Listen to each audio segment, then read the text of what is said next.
Hola, yo soy doctor José Álvaro Pereira Gómez, profesor de oftalmología de la Escuela Paulista de Medicina de la Universidad Federal de São Paulo, Brasil. Miembro de la PanCórnea, Sociedad Panamericana de Córnea, y de la TIFOS, Tear Film Ocular Surface Society. Y hoy yo estoy aquí para hablar de ojo seco, nuevos conceptos y diagnóstico. Este es mi lista de conflictos de interés. Bueno, como nosotros averiguamos, ojo seco afecta a millones de personas en todo el mundo, causando una serie de afecciones o consecuencias médicas, sociales y económicas. Solamente para usted tener una idea, 14 a 33% de la población presenta síntomas y signos de ojo seco. Ojo seco aumenta con la edad, es más frecuente en mujeres y la prevalencia cambia de acuerdo con la región o con el país. Pero aquí en Brasil, de acuerdo con nuestros estudios de Escuela Paulista, nosotros tenemos cerca de 23 a 24% de signos pacientes con más de 50 años con ojo seco. Hay un trabajo de la Universidad de Campinas que fue publicado recientemente que muestra una prevalencia de ojo seco en Brasil más o menos cerca de 14%. Pero nosotros en São Paulo, que es una ciudad grande, una megalópoli, tenemos un poquito más de ojo seco que en otras regiones de Brasil.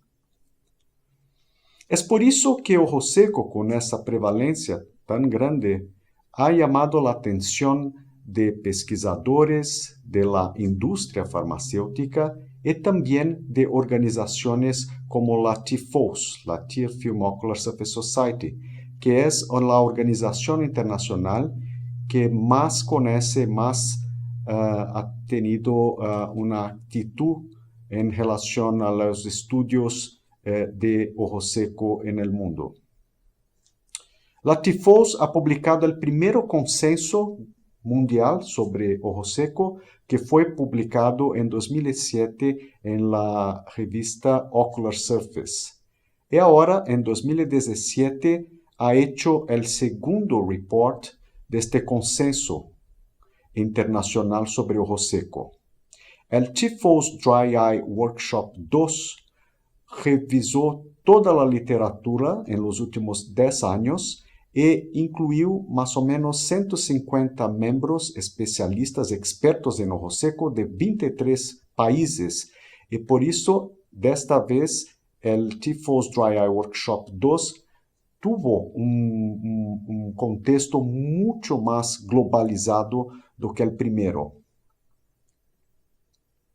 Y este fue publicado también en la revista de Ocular Surface 2017, que tuvo un aumento muy impresionante de las citaciones y del factor de impacto de la revista, que pasó de 3 y ahora es la segunda revista más citada en la literatura, con más o menos 9 de factor impacto.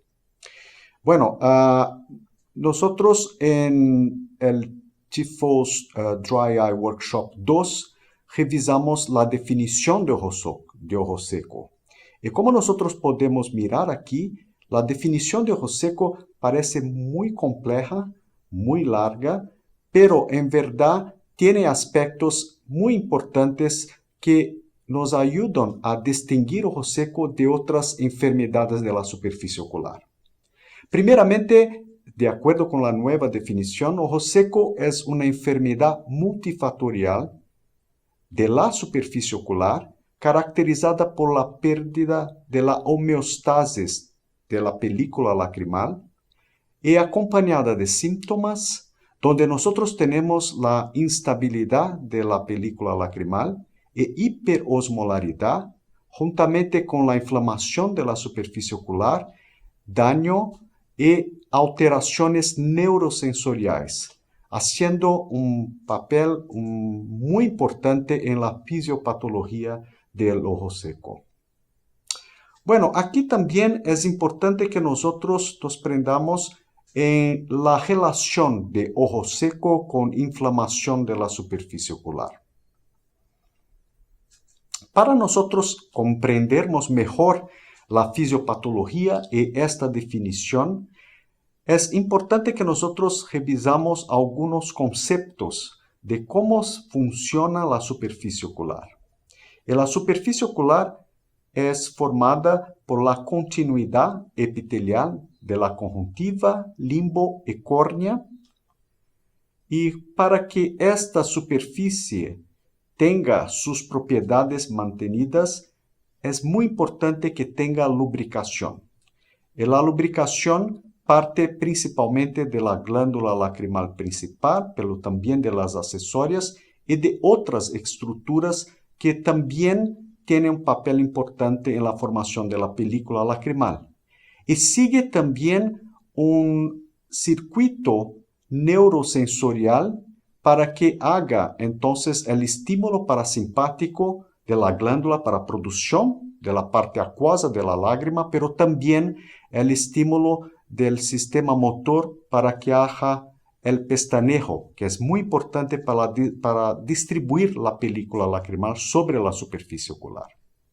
Y todo esto hace que nosotros entendemos como una unidad funcional lacrimal, o sea, las células de la superficie ocular, la película lacrimal y este loop neurosensorial, haciendo entonces parte de toda esta estructura para mantener las células epiteliales, principalmente de la córnea, transparentes, lo que es extremadamente importante para el mecanismo de la visión.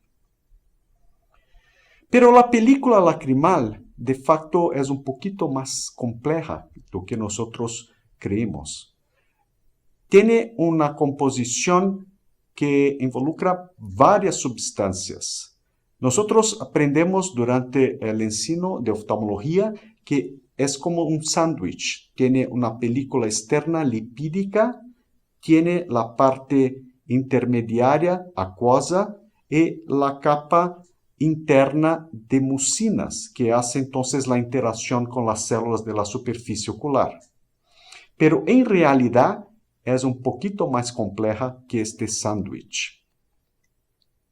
Nosotros tenemos la parte lipídica externa formada principalmente por la secreción lipídica de las glándulas de meibomios, las glándulas de los párpados. Y esta película es extremadamente importante porque controla la evaporación de la lágrima, hace como si fuera una película impermeabilizante de la lágrima, de la parte acuosa de la lágrima, dificultando la evaporación de la parte acuosa.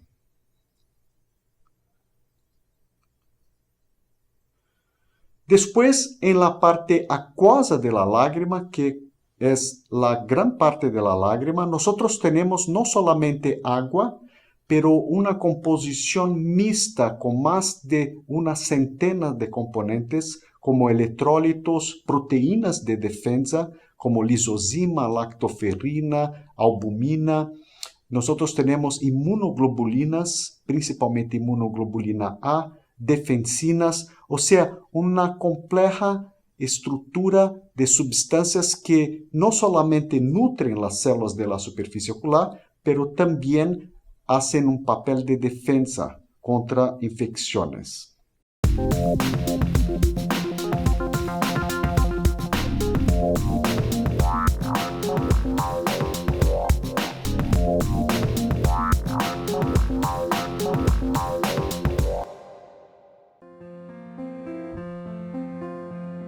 Un comprobado líder en la práctica de lentes especiales y ojo seco. Cuando la precisión importa. Y la parte más interna, la capa interna, es producida principalmente por células de la conjuntiva, la capa de mucina, y es una capa que hace la interacción de la lágrima, de la parte acuosa de la lágrima con las células de la superficie ocular. Y aquí tenemos más de una decena de tipos de mucina, mucinas transepiteliais, y mucinas también que son secretadas y misturan o combinan con la parte acuosa de la lágrima en la capa acuosa, en la fase acuosa lacrimal. Bueno, cuando nosotros tenemos una situación de inflamación de la glándula lacrimal o de las glándulas que hacen la película lacrimal, o entonces cuando tenemos factores exógenos, factores ambientales, medicamentosos, hay medicamentos que disminuyen la producción de la parte acuosa de la lágrima, el uso de lentes de contacto y cirugía, o entonces cuando tenemos enfermedades que acometen o que afectan las glándulas meibomianas, las glándulas productoras de lípidos, nosotros entonces desestabilizamos la película lacrimal y tenemos lo que nosotros conocemos como ojo seco. Y ojo seco también causa síntomas por parte de los pacientes. Este hace parte de la definición nueva de ojo seco. Ojo seco continúa siendo dividido en dos tipos, dos grandes grupos.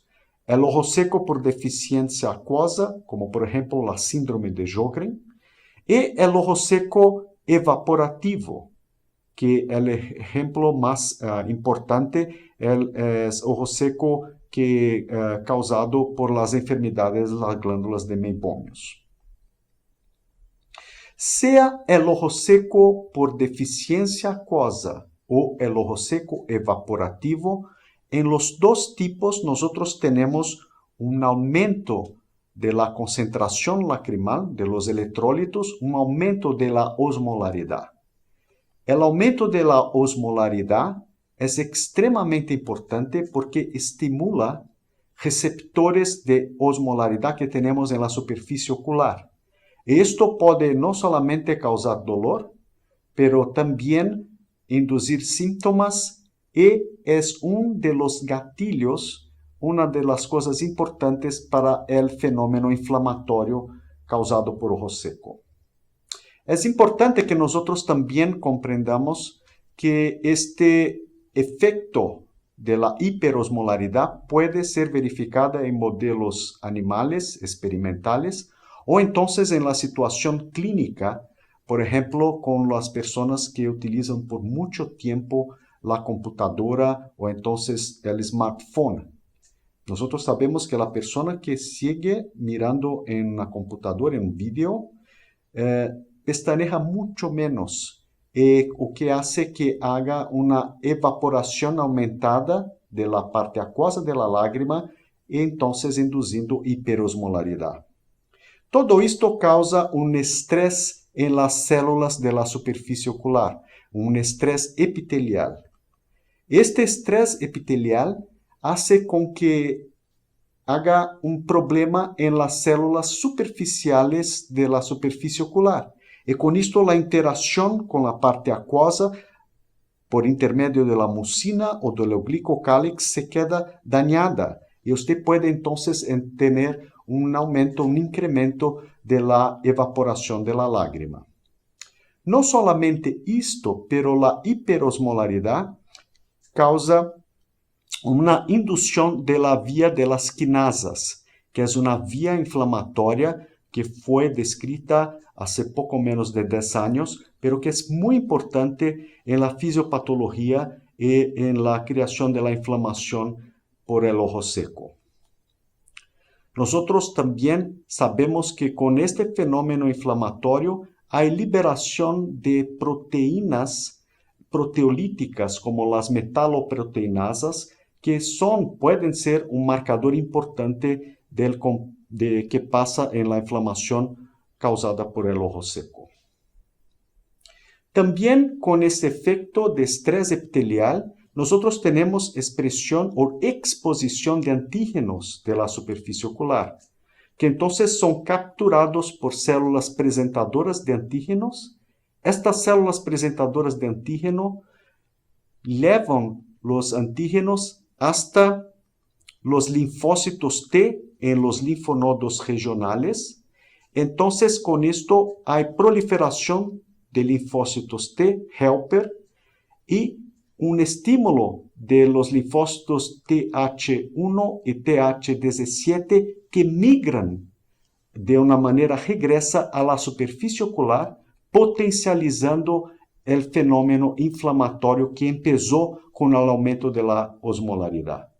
Y con esto usted crea un ciclo vicioso, donde nosotros tenemos la evaporación, hiperosmolaridad, la apoptosis, el daño de las células de la superficie ocular, más instabilidad del lacrimal, más hiperosmolaridad, inducción de la vía inflamatoria, y todo esto causa más instabilidad del lacrimal, y con esto más evaporación, más hiperosmolaridad, y esto crea entonces lo que nosotros conocemos como ese ciclo vicioso, que es muy difícil de ser quebrado para que nosotros tengamos suceso en un tratamiento de un paciente con ojo seco y con inflamación de la superficie ocular. Estos son conceptos extremadamente importantes que van a ayudar a comprender cómo se hace el diagnóstico, pero también cómo se hace el tratamiento correcto de esta síndrome de ojo seco. ¿Y cómo nosotros hacemos el diagnóstico de ojo seco? Bueno, tenemos una variedad enorme, muy grande de testes diagnósticos, porque ojo seco en verdad tiene una etiología multifactorial y muchas veces no tenemos una relación directa entre signos y síntomas. Pero, de acuerdo con el Dry Eye Workshop, el DIUS 2, nosotros podemos hacer el diagnóstico de ojo seco basado en, primeramente, una anamnesis muy bien hecha. Entonces, sacar la historia del paciente preguntando algunas cuestiones, algunas preguntas muy importantes sobre el tipo de vida, cuando el paciente siente más los síntomas, y todo esto remete y nos ayuda a llegar a un diagnóstico de ojo seco. Después nosotros podemos utilizar la evaluación de los factores de riesgo, que son básicamente la edad, el uso de las medicaciones, el paciente de cirugías. Nosotros vamos a analizar algunos de estos factores de riesgo que también hacen parte o se suman a las cuestiones iniciales. Y después nosotros entonces lanzamos o damos al paciente un cuestionario de síntomas o de calidad de vida. Estos cuestionarios son validados con los testes de ojo seco. Entonces son muy importantes porque también nos ayuda a graduar el ojo seco sin empezar a hacer los exámenes. Usted puede dar un cuestionario cuando el paciente está guardando su consulta en la oficina y bueno, es muy importante. Entonces, una anamnesis y análisis de factor de riesgo y el cuestionario positivo para ojo seco, más un teste que puede ser sencillo, como la coloración, el teste del breakup time, el tiempo de ruptura de la película lacrimal, o entonces la osmolaridad, y usted entonces consigue llegar a un diagnóstico correcto de ojo seco. Después usted en la lámpara de hendidura diferencia ojo seco evaporativo de por deficiencia acuosa y ahí usted está listo para hacer la orientación terapéutica de su paciente.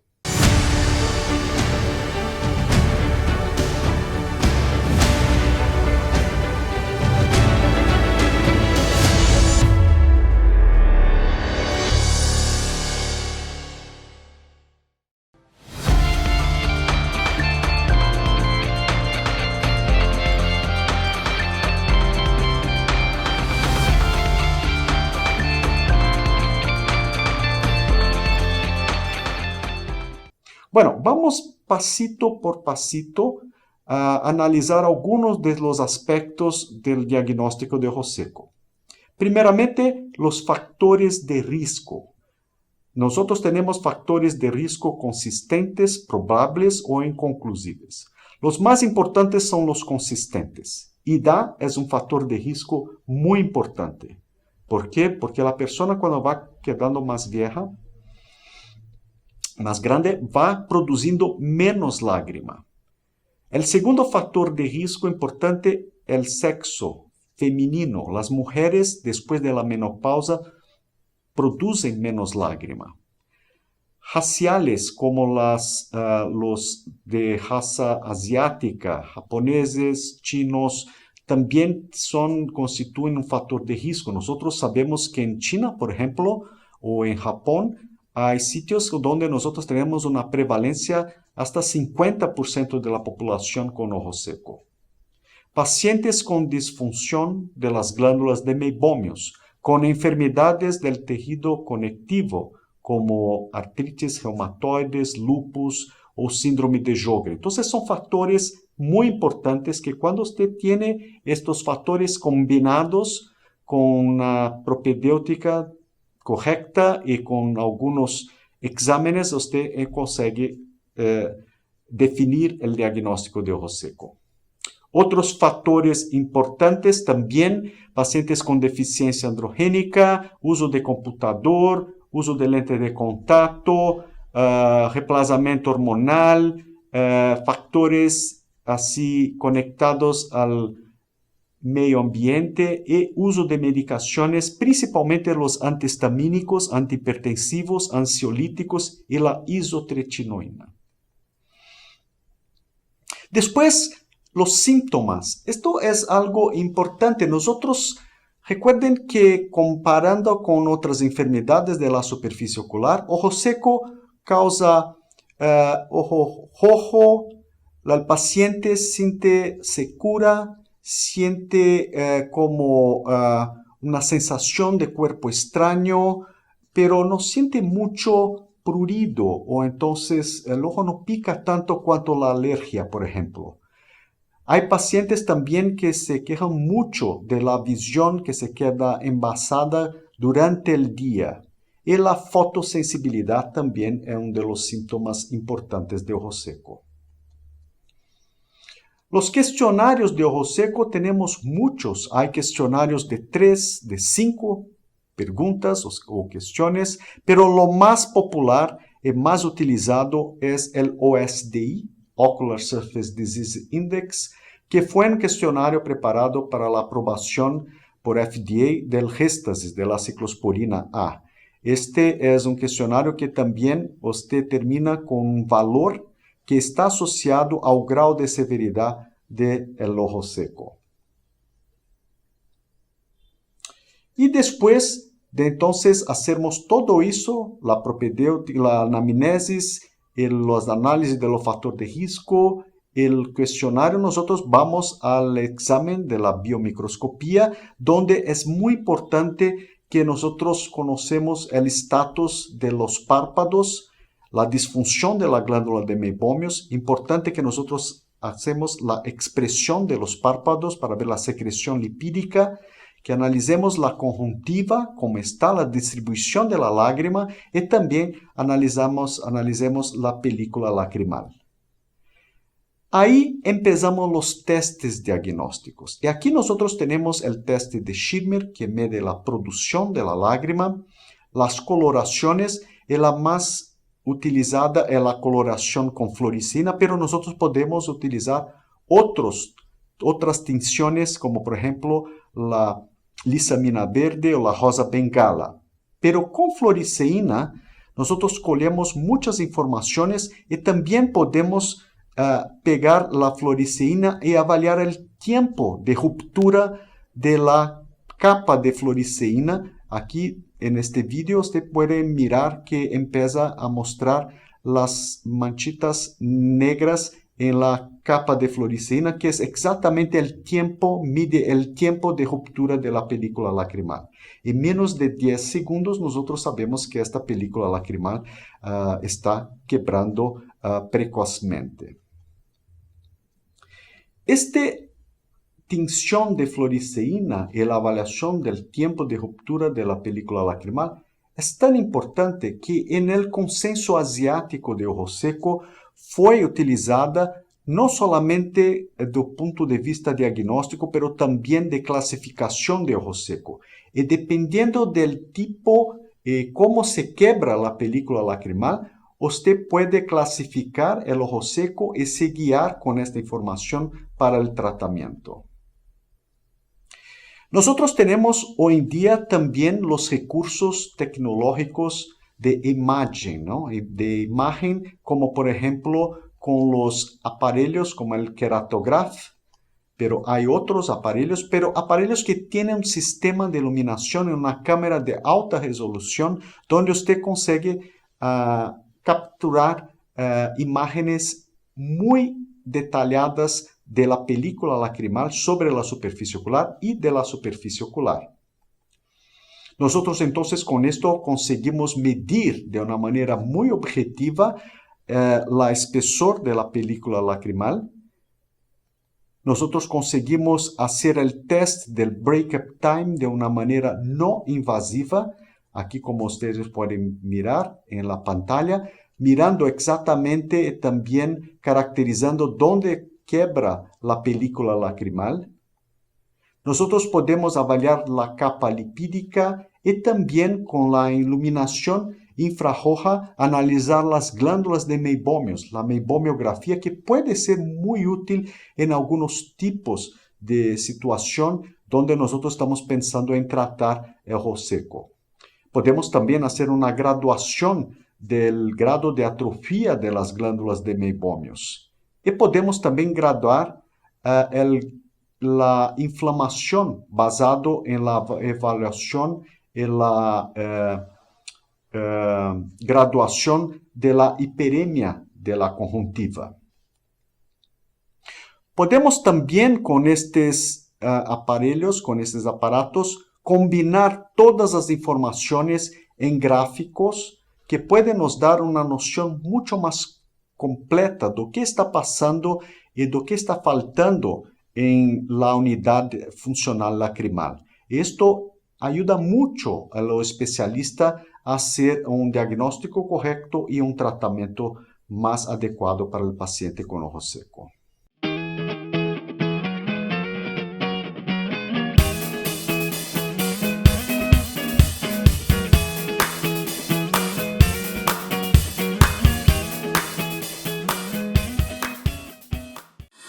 Custom stable lenses change lives.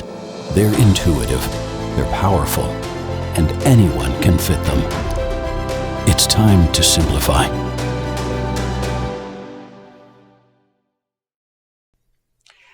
También tenemos los marcadores biológicos. Uno de ellos es exactamente la avaliación de la osmolaridad.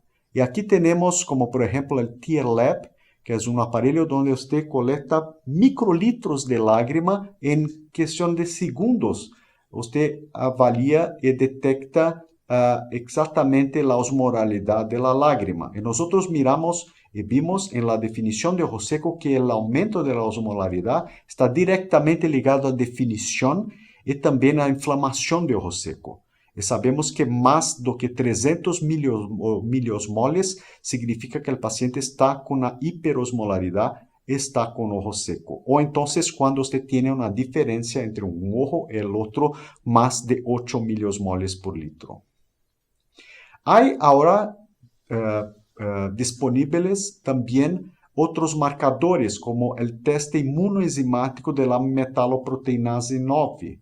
Entonces, hay maneras de nosotros detectarmos si hay aumento de la metaloproteinase 9 o entonces si está normal a través de esos testes inmunoenzimáticos. Y todo esto nos ayuda también a hacer un screening mucho más rápido de nuestros pacientes en nuestra práctica. Recientemente, el Cornell Clinical Committee de la American Association of Cataract and Refractive Surgery, la ASCRS, publicó un algoritmo de diagnóstico preoperatorio, de screening preoperatório para cirugías refrativas y de catarata. Esto usted puede hacer de una manera mucho más sencilla, haciendo solamente la evaluación de los síntomas o entonces uno de los siguientes testes que pueden ser hechos muy rápidamente, como la detección de la osmolaridad o de la metaloproteinasa. Entonces, con esto nosotros conseguimos hacer un screening rápido si el paciente tiene o no tiene ojo seco, y si tiene ojo seco debe tratar o entonces hacer una evaluación más detallada antes de hacer una cirugía que puede piorar el problema de ojo seco. Esto es muy importante y puede refletir en los resultados de cirugías que nosotros hacemos todo el día, como cirugía de catarata y cirugía refractiva. La tendencia actual es la combinación de esto en un único aparelho. Y el TLAB está combinando ahora la posibilidad de hacermos la osmolaridad y la metaloproteinasa en 2 minutos con solamente un chip. Esto va a ser entonces una perspectiva futura de mejorarmos y acelerarmos aún más el diagnóstico de ojo seco. Y finalmente, basado en el diagnóstico, nosotros entonces vamos a conseguir graduar, distinguirse más evaporativo por deficiencia acuosa, para entonces indicarnos el menor manejo, el mejor tratamiento de ojo seco. Y el tratamiento, de acuerdo con el DILS, sigue etapas 1, 2, 3, 4, de acuerdo con el tipo y el grado de severidad de esta enfermedad.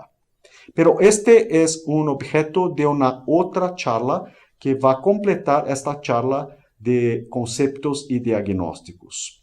Antes de finalizar, yo gustaría de presentar un casito interesante de un paciente del sexo masculino, 40 años, que tenía quejas de desconforto ocular, secura, sensación de cuerpo extraño, entonces síntomas clásicos de ojo seco.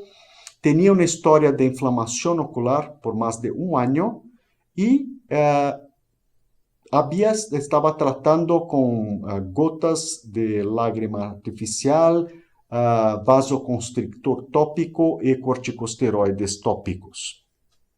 Bueno, tenía una visión de 20-50, 20-100, tenía un breakup time de 3 segundos, entonces un breakup time reducido.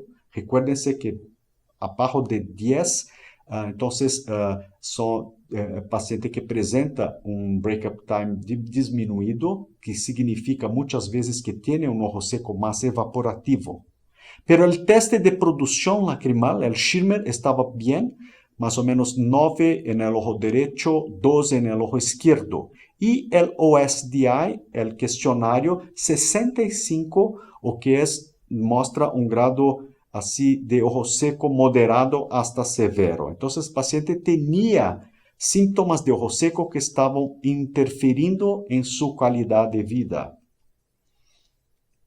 Aquí entonces la imagen del ojo derecho, un poco de hiperemia. En la evaluación de la lámpara de hendidura, nosotros detectamos que había una disfunción, una obstrucción de las glándulas de meibomios, un poquito de telangiectasias en la margen palpebral, aquí el ojo izquierdo lo mismo, y ahí entonces empezamos a analizar a través de los diagnósticos por imágenes.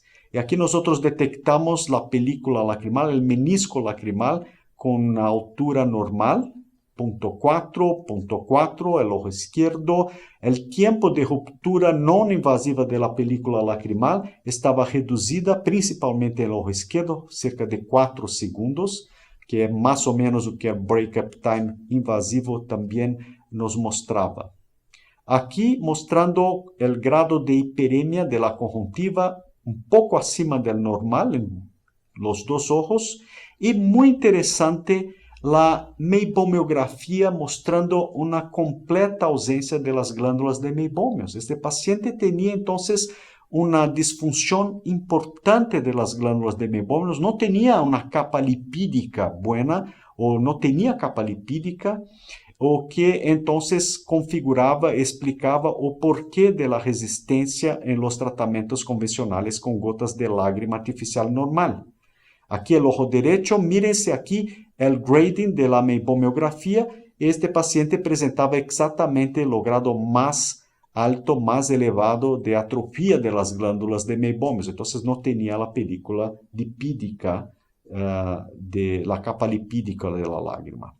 Entonces nosotros empezamos el tratamiento tratando del componente inflamatorio, también gotas que reemplazaban la capa lipídica de la lágrima, porque era necesaria para este caso, y el paciente presentóse entonces una mejora importante de la hiperemia. Aquí ustedes pueden mirar cómo mejoró el ojo, los síntomas, el OSDI también, los dos ojos. En los exámenes por imagen usted puede mirar aquí que el menisco lacrimal no cambió, pero lo que mejoró mucho fue el tiempo de ruptura de la película lacrimal en los dos ojos y los síntomas del paciente. Y para finalizar, para concluir esta charla, nosotros vimos que ojo seco es una enfermedad multifactorial que es acompañada de un aumento de la osmolaridad lacrimal e inflamación de la superficie ocular. Es muy importante la correlación de ojo seco con inflamación de la superficie ocular. El diagnóstico, usted tiene que tener una anamnesis, una historia muy completa del paciente, un análisis de los factores de riesgo y un cuestionario positivo para ojo seco y pelo menos un teste positivo, sea el teste del breakup time, sea la coloración o la tinción, sea la osmolaridad. También hoy en día nosotros contamos con la tecnología por imagen que ha desarrollado mucho y ha posibilitado una mejoría del diagnóstico. Y nuevos testes, incluyendo biomarcadores como la metaloproteinasa 9, también están siendo investigados y acelerando, mejorando el diagnóstico de ojo seco, que nos ayuda también no solamente a diagnosticar, pero a seguir nuestros pacientes después de iniciado el tratamiento. Yo gustaría de agradecer la oportunidad. Muchas gracias por su atención.